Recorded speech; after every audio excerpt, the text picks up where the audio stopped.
À 450 km d'Abidjan, dans le Grand Ouest ivoirien, Diokoué, capitale du Guémon.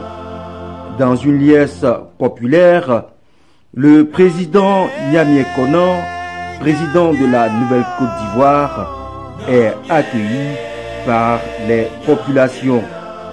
Sans jamais se renier, l'expert en lutte contre la corruption a exposé sa vision de la Nouvelle-Côte d'Ivoire. Pour nous, il n'y a pas de bonheur sans travail. Donc, le but de la Nouvelle-Côte d'Ivoire, c'est de faire en sorte que tous les Ivoiriens aient un travail bien payé. Donc ça, ce n'est pas tellement de l'idéologie. On vient pour régler le problème du chômage et de la pauvreté des Ivoiriens. C'est ce problème-là que nous, on veut régler. Bien entendu, nous, on considère que pour régler la question du chômage en Côte d'Ivoire, le premier problème à régler, c'est le problème de la formation et de l'éducation. Donc, il faut réparer l'école. Il faut faire en sorte que quelqu'un qui va jusqu'à Master 2, il ait un travail, il ait un métier. L'école de Côte d'Ivoire, c'est l'école coloniale qui consiste à former des fonctionnaires. Les gens sortent de l'école sans avoir un métier. L'école de la Nouvelle-Côte d'Ivoire va former la jeunesse de Côte d'Ivoire de telle sorte que chaque jeune ait un métier. Quand tu sors de là, si tu ne sais pas fabriquer un moteur de voiture, tu sais réparer le moteur de voiture. Quand tu sors de là, eh bien, tu sais construire une maison. Quand tu sors de là, tu sais coudre des habits. Quand tu sors de là, tu sais faire du chocolat. Quand tu sors de là, tu es un électricien qualifié. Mais cette école-là est composée de lycées techniques, d'établissements techniques et d'établissements professionnels. C'est-à-dire qu'il y a des ateliers où on apprend la couture, où on apprend la mécanique, où on apprend l'électricité. Où les gens travaillent ils apprennent à travailler sur des machines.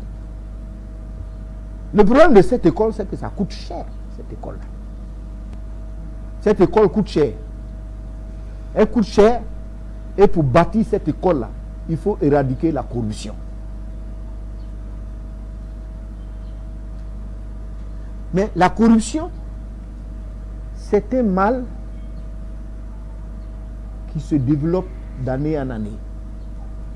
Vous savez, la corruption de 1960 et la corruption de 2019, ça n'a rien à voir. Mais tant que on n'arrête pas la corruption, on n'aura jamais les moyens de développer notre pays. Tout ce qu'on va faire, c'est à crédit. Et à un moment donné, on dit non, on ne peut plus vous prêter de l'argent parce que vous avez trop de crédit. C'est ça, PPTE là. Aujourd'hui où on parle, la Côte d'Ivoire est aussi endettée qu'en 2011, là où on a annulé la dette, en 2012. La dette de la Côte d'Ivoire aujourd'hui, c'est 12 000 milliards. On a reconstitué la dette. Mais parce que tout se fait à crédit. L'argent même des Ivoiriens, les impôts des Ivoiriens, là, ça rend la poche des gens. Projet de société pragmatique, cohérent, novateur, les populations du Guémon ne cachent pas leur adhésion. Aujourd'hui, nous sommes pratiquement à un an des élections présidentielles en Côte d'Ivoire. Il ne faudrait pas qu'on se voile la face.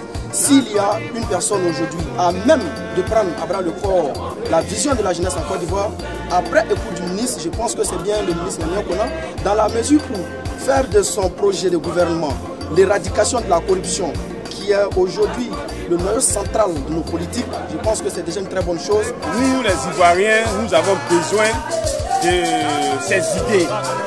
On a besoin des idées du président Yamia Kona. Parce qu'aujourd'hui, l'Ivoirien lui-même, il n'arrive pas à comprendre certaines choses. Il ne sait pas que le problème même de la Côte d'Ivoire vient de lui-même. Yamia Kona, moi, il ne m'étonne pas, hein, parce que c'est quelqu'un qui innove toujours.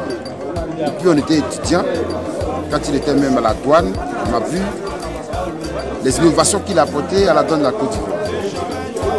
Étant même ministre de la fonction publique, on a vu la modernisation de l'administration.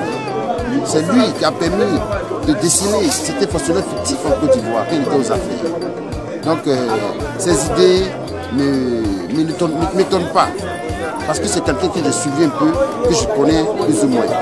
Donc je souhaiterais que les Ivoiriens se mobilisent autour d'un tel monsieur qui a vraiment des idées, qui a des idées d'innovation, que le pays puisse aller vers un développement durable. Sur la carte nationale d'identité que le gouvernement ivoirien veut faire payer aux citoyens, les populations ne cachent pas leur amertume. Si nous partons du principe qu'à partir de 2010, ou du moins de 2002 jusqu'en 2010, la Côte d'Ivoire était scindée en deux, et que dans une vision, ou du moins dans un programme de réunifier la Côte d'Ivoire, nous avons pu, à son temps, les autorités politiques ont pu donner la CENI de façon gratuite à l'ensemble des Ivoiriens de Côte d'Ivoire, nous ne voyons pas en quoi aujourd'hui est-ce que cette CENI-là doit être payante.